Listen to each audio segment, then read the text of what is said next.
Jangan maju, jangan maju, jangan maju. Majuan Pak, majuan Pak, majuan. Majuan lagi Pak, majuan.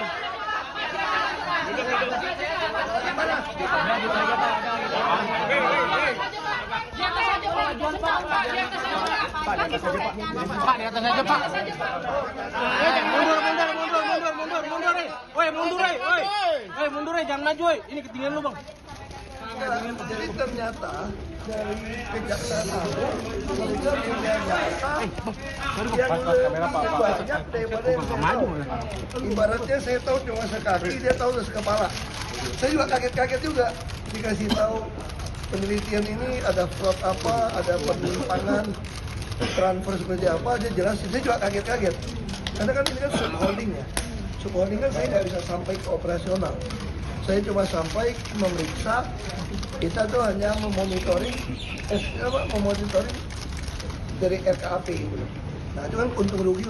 Kebetulan kinerja, oh iya udah balik. Sorry.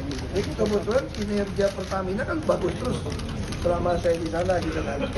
Jadi kita nggak tahu tuh, ternyata di bawah ada apa kita nggak tahu. Nah jadi saya minta data, saya cuma sampaikan agenda rapat kita terekam, tercatat. Silakan dari Kejaksaan Agung untuk meminta dari Pertamina. Nah, saya sendiri sampaikan bahwa ini ya sebatas itu kita tahu lah. Dan tentu saya sampaikan pada jaksa penyidik. Intinya saya mau membantu mana yang kurang. Nanti setelah dia dapat data-data dari Pertamina, setelah mereka pelajari semua rapat kan kita ada rekaman, ada catatan. Nanti kalau butuh saya lagi, ya saya datang lagi lah. Tapi kalian nggak perlu main malam-malam, buka puasa dulu.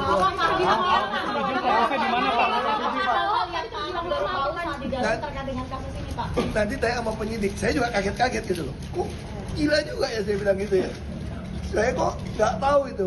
Ini wajar kita nggak tahu, karena kita di atas kan ya. Contohnya seperti apa Pak? Contohnya seperti apa Pak? Kalau pengoplosan saya kira itu pajak di sini penyidik nggak pernah tanya itu. Kalau pengoplosan otomatis kendaraan-kendaraan akan protes dong, kendaraan kita macet dong. Nah saya kira bukan itu. Ini yang lebih dalam. Kalau pengoplosan langsung ketahuan konsumen. Ini memang ada soal sesuatu yang saya nggak bisa ngomong. Nanti di sidang pasti penyidik akan kasih lihat.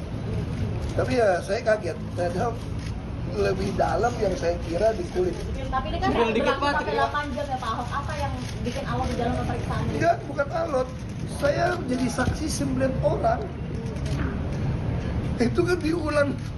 Banyak kenal, itu 9 orang gitu kan. Terus baca lagi, rangkap 2. Kamu kalau 9 kali 2 ada 18.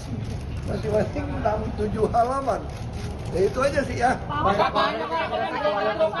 Broker itu Saran gimana dari Pak? Dewan Komisaris kepada Dewan Direksi yang kemudian tidak dijalankan, apa Pak yang Bapak spill dari dokumen itu? Oke, ini aja. Saya kira nanti tunggu aja. Dari Kejaksaan Agung akan minta semua data dari Pertamina. Kan saya sudah tidak di Pertamina, saya nggak bisa kasih data. Saya hanya bisa ingatkan rapat ini tanggal berapa, saya punya agenda catatan. Nah, kalau Bapak pengen periksa ini, ya Bapak periksa aja rapat tanggal berapa, hari apa, tentang apa. Jadi nggak mungkin semua kan bingung ya gitu diperiksa kan. Jadi saya bilang Bapak mau apa ya saya kasih tahu. Berarti tadi notes yang dibawa itu ya Pak? Ya saya kasih tahu tentang apa, kita pernah pengarahan apa, itu ada di mana. Kalau soal nanti kenapa nggak dikerjakan, ya kita ada teguran, ada apa, Bapak tanya sama direksi lah. Gitu ya. Lihat atau broker-broker lain ya sih Pak? Nggak ada. Kan Pak Ahok juga sempat pengen semua broker-broker itu yang kick itu yang pick up itu sebenarnya itu biar Makanya terungkap juga. saya dari dulu ngotot bikin RKPP kan. Semua ada supply hair stock tapi bukan satu pemenang. Kita pengen pakai standar e-katalog supaya tinggal beli sehingga stok. Kejaksaan Agung Kejagung Kri baru saja selesai memeriksa Basuki Cahayapurnama atau Ahok selaku mantan Komisaris Utama PT Pertamina Persero sebagai saksi dalam kasus dugaan korupsi tata kelola minyak mentah dan produk kilang pada PT Pertamina Subholding dan kontraktor-kontrak kerjasama KKKS tahun-tahun 2018 sampai tahun 2023. Sebagaimana diketahui, Ahok diperiksa sebagai saksi di Kejagung sejak pukul 8.45 waktu Indonesia Barat atau 8 jam lebih saat berita ini diturunkan. Dalam keterangannya, Ahok menyatakan bahwa ternyata Kejagung memiliki data yang lebih banyak daripada dirinya. Ibaratnya saya cuma punya sekaki, dia sudah sampai kepala. Saya juga kaget dikasih tahu penelitian ini ada fraud apa, ada penyimpangan, transfer seperti apa dia jelasin. Saya juga kaget, terang Ahok di gedung Kejagung, Kamis tanggal 13 Maret tahun 2025. Ahok mengatakan, lantaran ini terjadi di subholding Pertamina, ia tak bisa memeriksa sampai ke ranah operasional atau hanya memonitoring dari rencana kerja dan anggaran biaya. Nah itu kan untung rugi, jelas Ahok. Jadi kebetulan, kata Ahok, kinerja Pertamina dirasa selalu bagus. Maka dari itu ia sebagai pribadi tidak mengetahui detail yang terjadi di subholding. Nah jadi saya minta data. Saya cuma sampaikan agenda rapat kita terekam, tercatat, silakan di Kejagung untuk meminta dari Pertamina, jelasnya. Adapun dalam pemeriksaannya sebagai saksi, Ahok hanya menyampaikan perihal yang dia ketahui. Pada dasarnya, Ahok hanya ingin memberikan seputar data yang dia ketahui.